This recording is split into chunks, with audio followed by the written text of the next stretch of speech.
James Quincy, and all those here from Coca-Cola, and to Carol Tomei, and the dedicated members of the Atlanta Committee for Progress, and to Hala Malama, and the Woodruff Arts Center.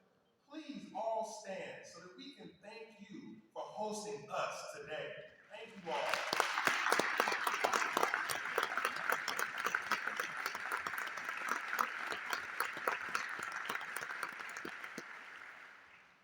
To Atlanta City Council President Doug Shipman and all of my esteemed colleagues on the Atlanta City Council, would you all please stand?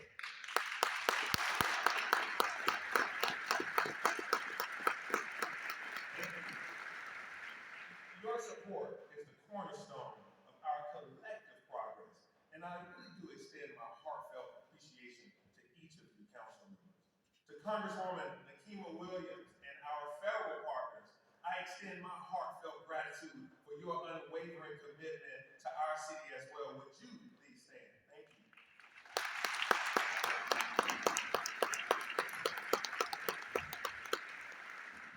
And to all of the members of our state legislature who are here today, and while he was not also able to make it, Governor Kemp, we have become a model for state and local collaboration, and I thank you all for your participation as well. Give our state leaders a round of applause. And can all other elected officials please stand? Our county commissioners, our other mayors and city council members from around the region, if you could, please stand. Thank you. Sarah.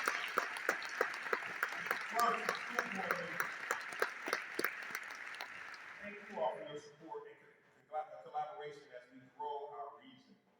And to my tireless cabinet members and senior leadership team, your dedication and expertise are the bedrock of my administration. Would all of you please stand?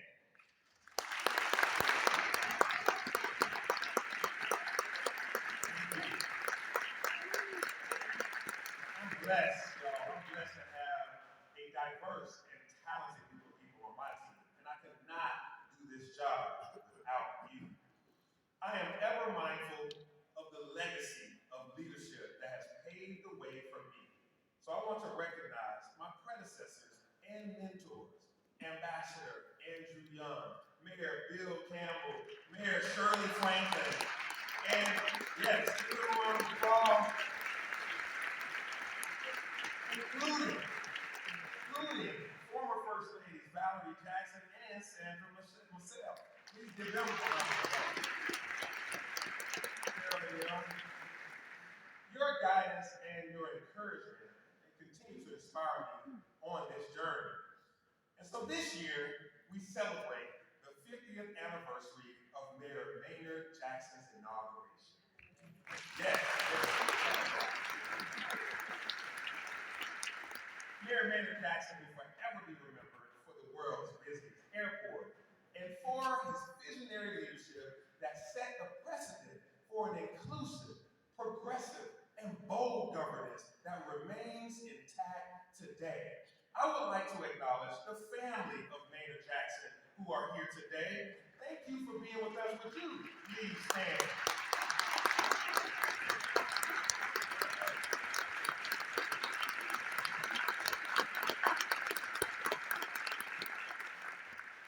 Maynard's legacy will live on throughout many areas of our city, but especially so in the establishment of the neighborhood planning unit system.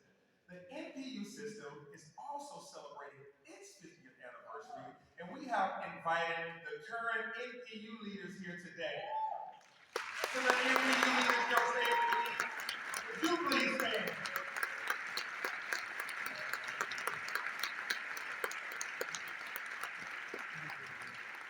Thank you all for your service to the city of Atlanta and the neighborhoods that you all represent.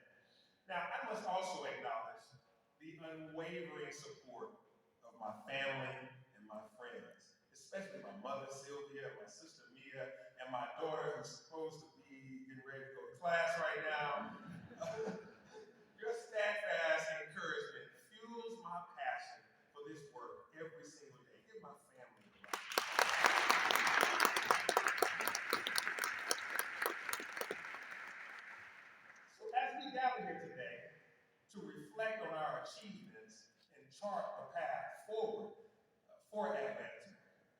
let me be clear. The state of our city is strong.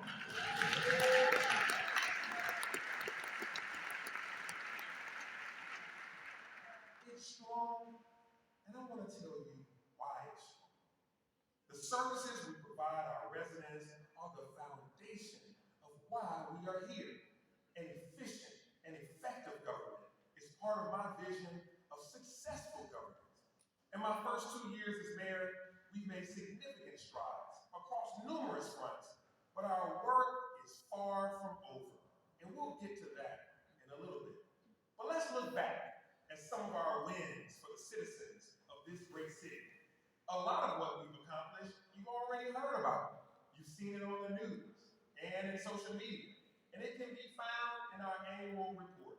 But I only got a short period of time today, and our successes have been plentiful that we couldn't possibly cover it all now, so I'll highlight a few.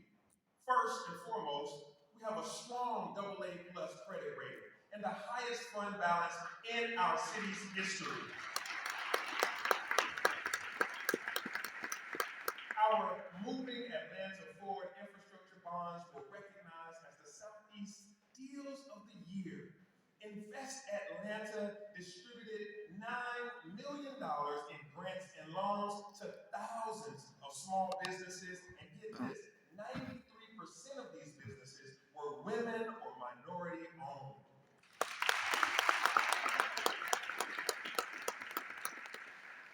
We are on our way to 5,000 acres of parkland after a historic land purchases through the Green Space Advisory Council.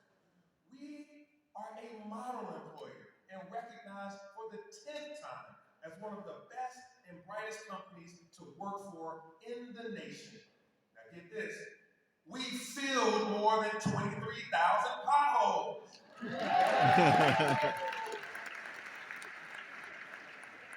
What you say, Shirley? Pothole posse? We paved miles and miles of roadway, including critical streets like the Cab Avenue, Cascade, and West Mason Ferry, just to name a few. We removed nearly 6,000 tons of illegally dumped debris and trash. We've added more than 19,000 LED streetlights, and each of these endeavors has contributed to a cleaner, safer, and more vibrant Atlanta. An Atlanta we can all be proud of. And people are taking notice. According to the U.S. Census, our population is nearing an all-time high of more than 500,000 residents and over 6 million in the Atlanta metro area. And as the chairman of the Atlanta Regional Commission, I am proud to say we are now the 6th largest metro area in America.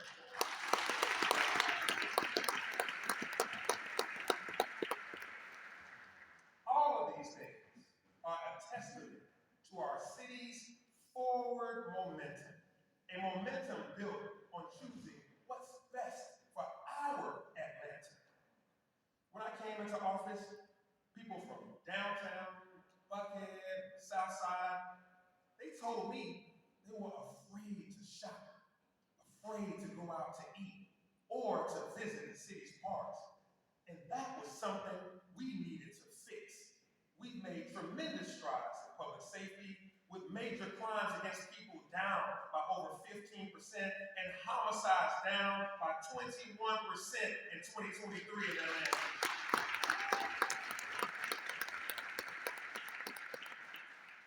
Lives have literally been saved because of this work.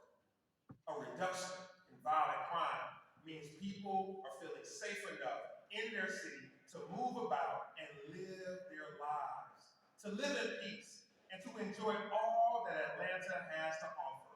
Atlanta is and Atlanta will be one safe city.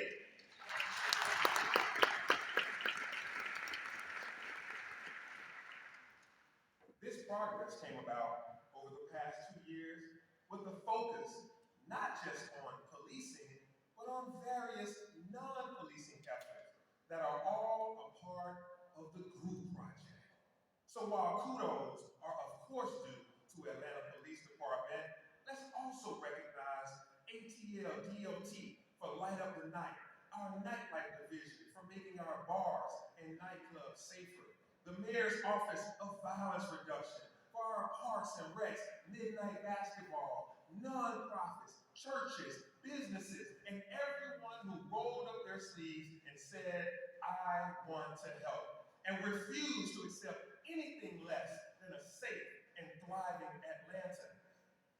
In addition, we announced the creation of the Diversion Center, which is set to open in this year. And I'm also pleased to introduce the CARES Unit, the Community Assistance Responders Unit. These unarmed responders are dedicated to promptly addressing non-emergency service calls like directing traffic and non-injury accidents. Not every incident requires a sworn officer to be on the scene. And this unit will allow more time for APD to keep violent criminals, illegal guns, and drugs off of our streets.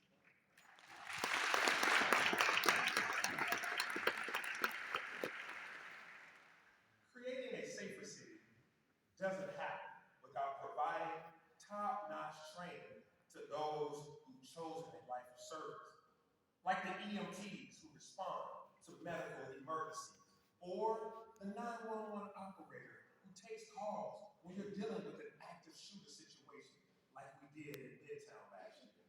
And despite some of the distractions, the Public Safety Training Center has made significant progress and is on schedule to open before the end of this year.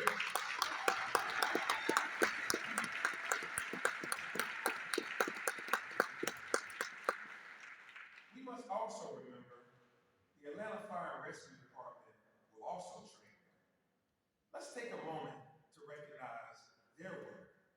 Our firefighters responded to over 85,000 emergencies throughout the city.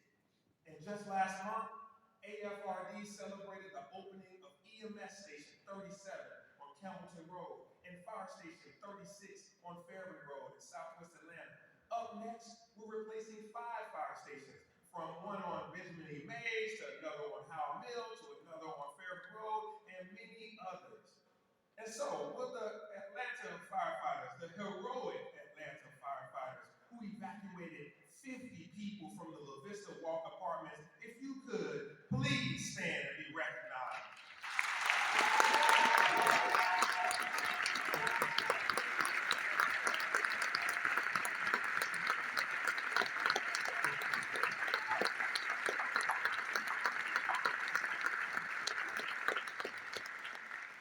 These brave public servants were in the right place at the right time and showed up while leaving another scene before the 911 call came in.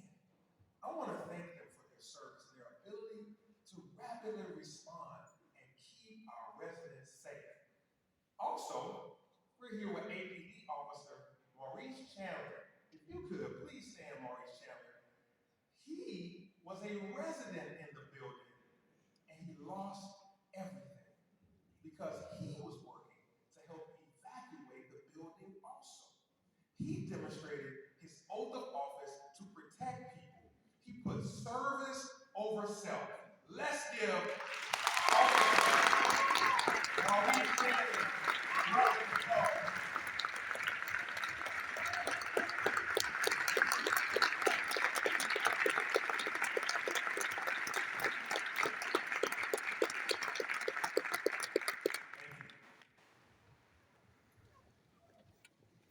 At last year's State of the City, I came down the aisle with several young students from various schools across Atlanta.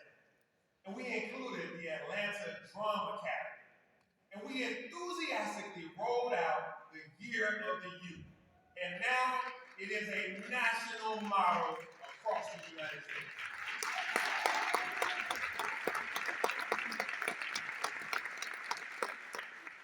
More than 5,000 young people between the ages of 14 and 24 gained valuable work experience and life skills during our summer our youth employment program. On average, participants earn more than $17 per hour in internships and apprenticeships across the city. Last year, we raised $4 million in scholarships at the Mayor's Ball. We also invested $1.5 million in 32 youth organizations and signed up over 700 mentors. Together, with many of you in this room, we raised and invested more than $20 million in early childhood education.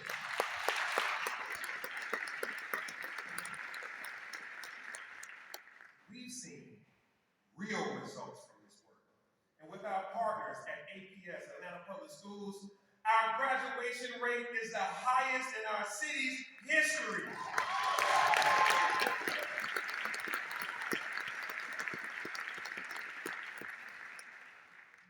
But much of that applause goes to our superintendent, our principals, our teachers, and our youth, but it should also go to our partners who are here today. So our partners, I want you to stand up. Stand up if you hired someone through the year of the youth. Stand up if you mentored someone last year. Stand up if you're a, stand up. That's what y'all stand up. Stand up if you hired somebody. Stand up if you mentored someone. Stand up if you're a member of a nonprofit that was a grant recipient. Stand up if you donated to the year of the youth. For all of our partners in the year of the youth, please stand up. Because of you, we served more than 30,000 youth last year. This shows that Atlanta truly is a group project, everybody. Thank you for that partnership. Next time I ask y'all to stand up, y'all get something.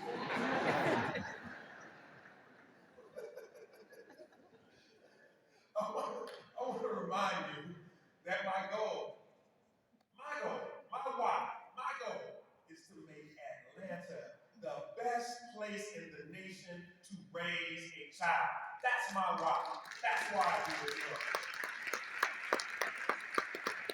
And so, that's why we're going to make every year the year of the youth. All right?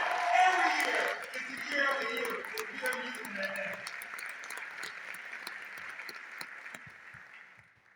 We said we were going to do a thing, and we did that thing. Imagine what we can do if we channel this energy every single year. So what does that mean for this year? In A Tale of Two Cities, Charles Dickens, the other famous Dickens. Charles Dickens gives us one of the most notable lines in literature. It was the best of times, it was the worst of times. While many people in Atlanta reveled in the remarkable progress of our city, not everyone has been able to join in the prosperity. The old notion that there are two Atlantas is unacceptable. And the focus of my administration is to help level the playing field and provide equity where investment simply did not exist before. Atlanta only reaches its full potential and becomes a city of opportunity for all when we have a network of safe, healthy, and thriving neighborhoods. Neighborhoods are the very fabric of our city. But some of our neighborhoods have suffered through a cycle of disinvestment for the last several generations. So we're going to work with the Atlanta City Council to allocate funding to revitalize our neighborhoods. This includes funds for affordable housing, blight reduction, health, education, green space, public infrastructure, and other essential services into these neighborhoods. We can and we must invest deeply in our people. Because in our increasingly interconnected world, it is undeniable that what happens in your neighborhood impacts mine.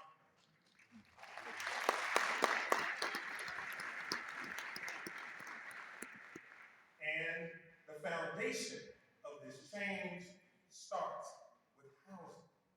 If you know me, affordable housing is my love language. We break ground, we cut a ribbon on affordable housing development sometimes 3 times in a single week. The folks who need affordable housing are your teachers, your police, and firefighters, your barista that pours your coffee, or our senior citizens. These are our neighbors who simply can't afford a $400,000 home. When it comes to affordable housing, our commitment in Atlanta has never been stronger. And with the help of public, private, and nonprofit partners just like you, we're well on our way to accomplishing our goal, with over 9,000 units of housing already built, funded, or currently under development throughout the city of Atlanta. One of the most exciting.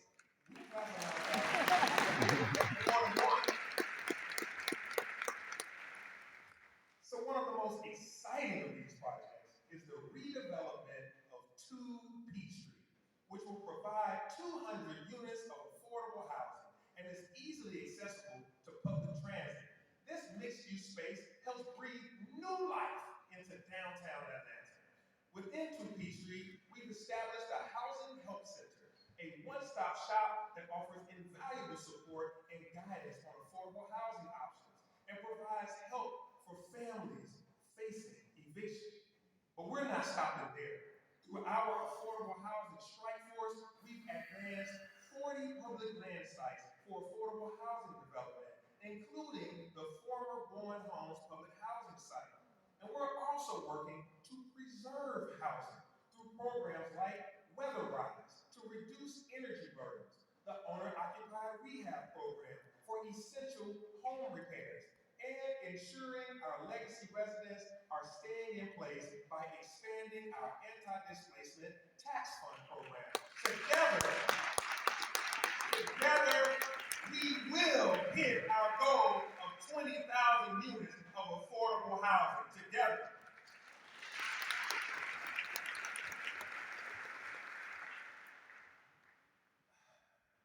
Last year, we tragically lost dozens of our neighbors living on the streets of Atlanta. Homelessness should never be a death sentence. And I want to put a face to the issue of homelessness. My friend George, please come out. As George comes out, George graciously told me his story when we met. And he's allowed me to now share it with you. George did all the right things. George had a steady job as a truck driver. He worked hard, kept up with his license, and he was able to make ends meet.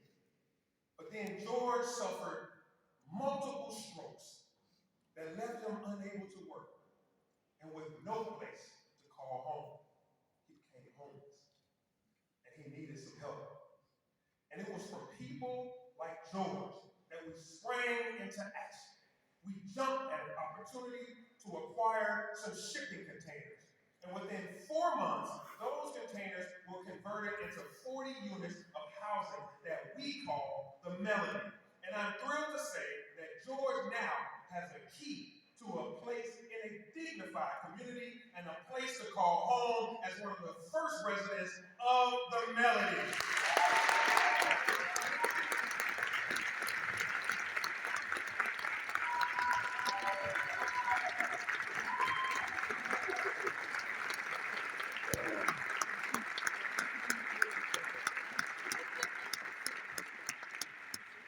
Thank you, George. And guess what, y'all? We're not done yet. We're going to have some more melodies across the city of Atlanta.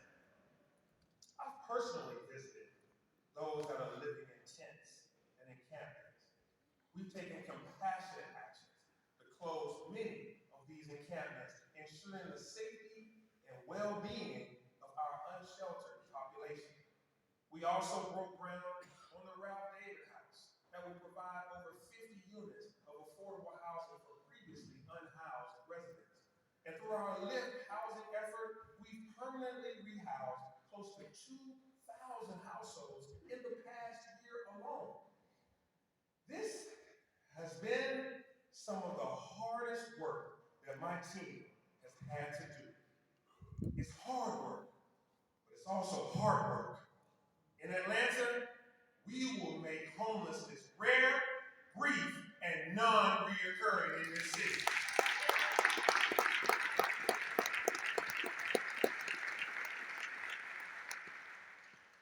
Now, I've said a whole lot about some of the things that we have done since the last Save the City. So let's talk about some new developments. For years, the Forest Cove apartment complex was a source of blight and human suffering for the Thomasville Heights community. Right after taking office, we moved quickly to relocate nearly 200 families from Forest Cove to safe, quality housing. We are committed to enacting the community-driven redevelopment plan for Thomasville Heights, which lays out a blueprint for a vibrant, inclusive, and thriving neighborhood, and ensuring every former Forest Cove resident has the opportunity to return to their neighborhood to reap the benefits of its rebirth.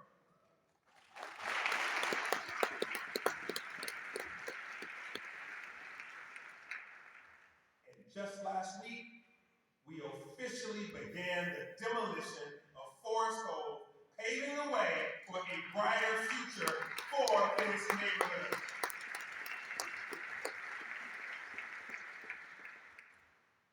Every family in Atlanta deserves access to fresh, healthy food. And we've been working to bring grocery stores to eliminate food deserts, especially on the South Side.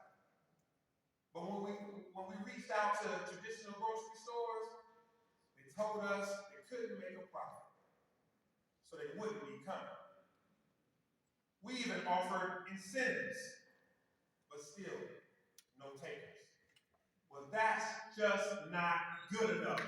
If these corporations aren't willing to invest in our communities, then we'll do it ourselves.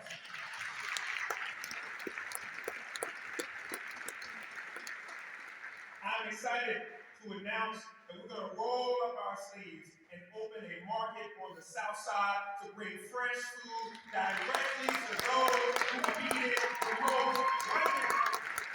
That's our hope. That's our hope.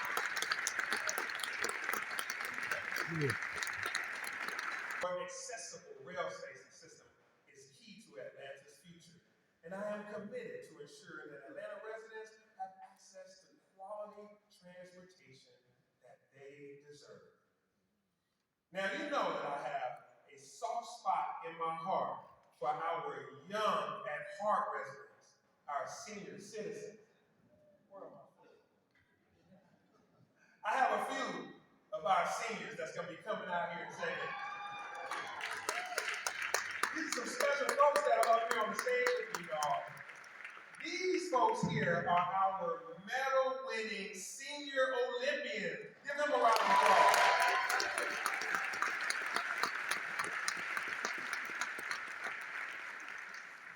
Now, I know these folks, and I've known them since I was a city council person, and probably before that. They tell me all the time that they've been asking for a dedicated home, a recreation center just for our seniors that should have a fitness club, a restaurant, a place for arts and crafts, and a place for a variety of activities. Well, I'm happy to say that your wish will be granted. The John A. White Golf and Senior Center will break ground this summer.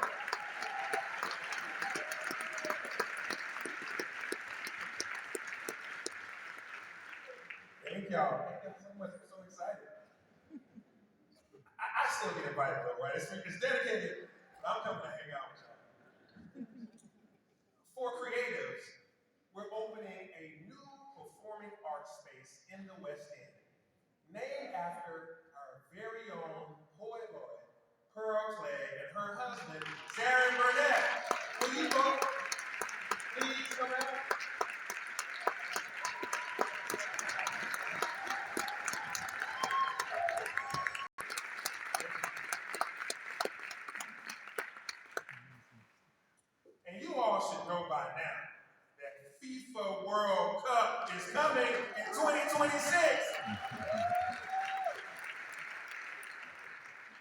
This will result in a huge economic boom for the city. Over the course of the 8 matches that we'll host here in Atlanta, when FIFA comes, we'll ensure that the economic impact is spread throughout our region. And we're committed to maximizing opportunities for all. I assure you that FIFA won't happen to Atlanta, but with Atlanta.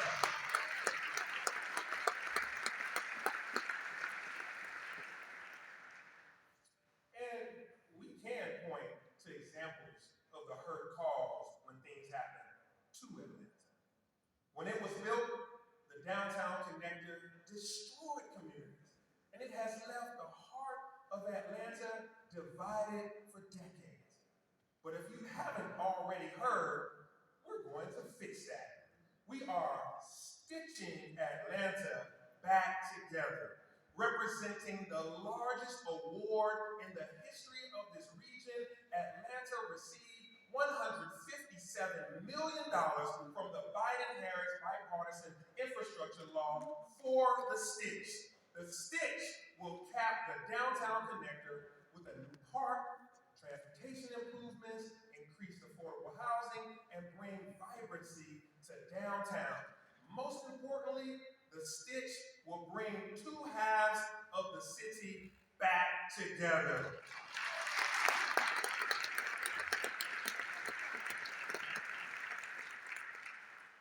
So in closing, this morning's program has been a testament to the unique stories of Atlantans. The people sharing the stage with me, they represent dozens of unique stories and experiences. They represent why I'm standing on this stage today and why I'm so passionate about this city. Why we work tirelessly towards a future where Atlanta truly is a city of opportunity for all. But let's focus for a moment on that word, all. There's a lot of weight in that word. And I've spent a lot of time thinking about what we mean when we say all. As I mentioned earlier, Atlanta is growing. This means our work to remove inequities, to revitalize our neighborhoods, and create opportunities for all is getting harder.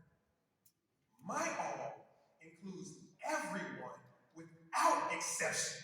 Everyone. The people who couldn't take off work today to come hear me talk. The small business owner who is opening their business right now as we speak. The mother working 2 or 3 jobs to make ends meet. Our city employees who pick up the trash, pave the roads, save lives. A young person looking for a brighter future. People with visible or invisible disabilities who are also critical to the success of our city. That's who I'm thinking about when I say opportunity for all. I want every Atlantan to be proud of the neighborhood that they call home. Because if you're not proud of the community you live in, how can you be proud of your city? My administration has proven that we will go first, we will go often, but we can't go far alone. We are all a part of the group project, from the business leaders to the nonprofits, from the pastors to the mentors. We need to continue to make investments in Atlanta.